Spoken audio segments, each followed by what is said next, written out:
मेधा शुरू से ही पढ़ने में होशियार और मेधावी छात्रा थी। अच्छी पढ़ाई के बाद अच्छा कॉलेज सिलेक्शन और फिर बहुत अच्छी जॉब। तूने तो मेरा नाम रोशन कर दिया मेधा। अरे लेकिन ये जो काम करने का तरीका है ना, इसे बदल ले। 18 घंटे काम करेगी तो कल को बच्चा कैसे संभालेगी? तुम्हारी तरह पागल नहीं हूँ माँ, जो बच्चे और परिवार में फंस जाऊँ। मैं तो जिंदगी खुल कर जीऊंगी। सब कहने की बात होती है बेटा, अपने बच्चे का सुख हर कोई चाहता है। वक्त बीतता है और मेधा की शादी हो जाती है। शादी के कुछ सालों में ही मेधा एक सुंदर से बेटे की माँ बन जाती है। अरे यार, मेरी मैटरनिटी लीव खत्म हो रही है, क्या करे? माँ भी नहीं आ सकती, कैसे मैनेज करूँ? ऐसा करते हैं, इसके लिए केयर टेकर रख लेते हैं, वो देखा करेगी इसे। मेधा को पति की बात जंच जाती है और वो केयर टेकर की तलाश शुरू कर देती है। एक दिन उन लोगों के घर एक महिला आती है जो दिखने में पढ़ी लिखी लगती है। जी, क्या काम है आपको? मैम, मेरा नाम स्नेहा है। आपका एड देखा केयर टेकर का, क्या मैं आपके यहाँ काम कर सकती हूँ? हाँ, क्यों नहीं, लेकिन आप तो अच्छे घर की लगती हैं, फिर नौकरी क्यों?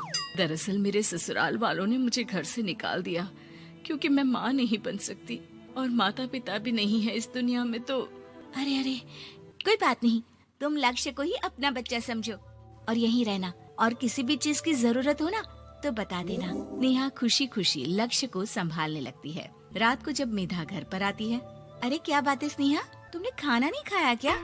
अरे दीदी, आपका बेटा टाइम दे तब ना। अरे तो जब वो सोता है तब खा लिया करो। तब तो मैं इसके पास ही बैठी रहती हूँ। कोई मच्छर या कीड़ा काट ले लक्ष्य को तो अब आप पकड़ो, मैं खाना खा लेती हूँ। स्नेहा वहाँ से चली जाती है। बहुत ही अच्छे से ख्याल रख रही है ये लक्ष्य का। मेधा, इतना तो शायद तुम भी ध्यान नहीं देती। मेधा को पति की बात बुरी तो लगती है, लेकिन कुछ नहीं कहती। धीरे धीरे स्नेहा मेधा और उसके पति के साथ बाहर भी जाने लगी। सुनो, स्नेहा को भी बाजार ले चलते हैं, वो क्या है ना, लक्ष्य को देख लेगी जब तक मैं शॉपिंग कर लूंगी। हाँ चलो, वैसे मैं चाह रहा था कि लक्ष्य को लेकर हम दोनों ही चलते।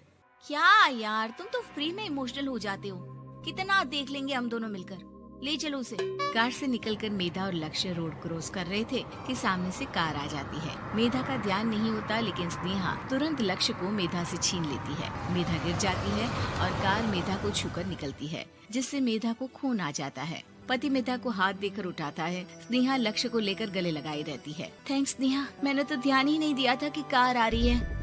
स्नेहा का गुस्सा मालकिन पर टूट पड़ता है। अरे कैसी माँ है आप, अगर आज कुछ लक्ष्य को हो जाता तो मैं आपको कभी माफ नहीं करती। छोटा सा बच्चा है, उसे चोट लगती है तो पता है कितनी तकलीफ होती है। पति भी स्नेहा को देखने लगता है कि उसे क्या हो गया। मेधा को स्नेहा पर काफी गुस्सा आ जाता है। घर आकर कहती है, देखो स्नेहा, माना तुम लक्ष्य को बहुत प्यार करती हो, लेकिन वो मेरा बेटा है, मैं कभी जानबूझकर उसके साथ बुरा नहीं कर सकती, समझी? मुझे माफ कर दीजिए, मैं लक्ष्य को लेकर कुछ ज्यादा ही सेंसिटिव हो चुकी हूँ। मैं ध्यान रखूंगी कि आगे से ऐसा ना हो। मेधा का मन स्नेहा से अब हटने लगा था। एक शाम मेधा ऑफिस से घर आती है कि लक्ष्य उसे दिखाई नहीं देता और ना ही स्नेहा। वो स्नेहा के कमरे में जाती है जहाँ दोनों सो रहे होते हैं। अरे स्नेहा, लक्ष्य को आज इस कमरे में क्यों सुला दिया? दीदी, मुझे नींद आ रही थी, ऐसे में उसे कमरे में अकेले लिटाना मुझे ठीक नहीं लगा। मेधा बच्चा उठाने लगती है कि स्नेहा टोक देती है। रहने दीजिए ना दीदी, सो रहा है, फालतू में नींद खराब हो जाएगी। मेधा को गुस्सा आ जाता है और वो बच्चा उठाकर वहाँ से चली जाती है। अगले दिन मेधा स्नेहा को बुलाती है, साथ में एक और लड़की खड़ी होती है। स्नेहा, अब तुम अपना कुछ और देख लो, हम लोगों को नई केयर टेकर मिल गई है, तुम इस हफ्ते घर छोड़ देना। स्नेहा का मन लक्ष्य को छोड़ने का नहीं करता, लेकिन नौकरी तो नौकरी होती है ना। स्नेहा घर से चली जाती है। धीरे धीरे महीने और साल बीतते जाते हैं और लक्ष्य एक नौजवान लड़का हो जाता है। लक्ष्य, आज मुझे मंदिर जाना है, ले चलोगे? ठीक है माँ, एक काम करके अभी वापस आता हूँ, तब तक आप और पापा दोनों तैयार हो जाइए। दोनों तैयार होकर बैठ जाते हैं, लेकिन लक्ष्य काफी देर तक नहीं आता। अरे मेधा, फोन तो करो लक्ष्य को, देखो क्या हो गया उसे। मेधा फोन करती है तो पता चलता है कि लक्ष्य का एक्सीडेंट हो गया है और वो सिटी अस्पताल में है। जल्दी चलिए, पता नहीं कैसा होगा मेरा बेटा। अरे चिंता ना करो, सब ठीक होगा, मैं अभी कार निकालता हूँ। दोनों मियाँ बीवी अस्पताल पहुँचते हैं, जहाँ वो लोग देखते हैं कि लक्ष्य बिस्तर पर पड़ा होता है।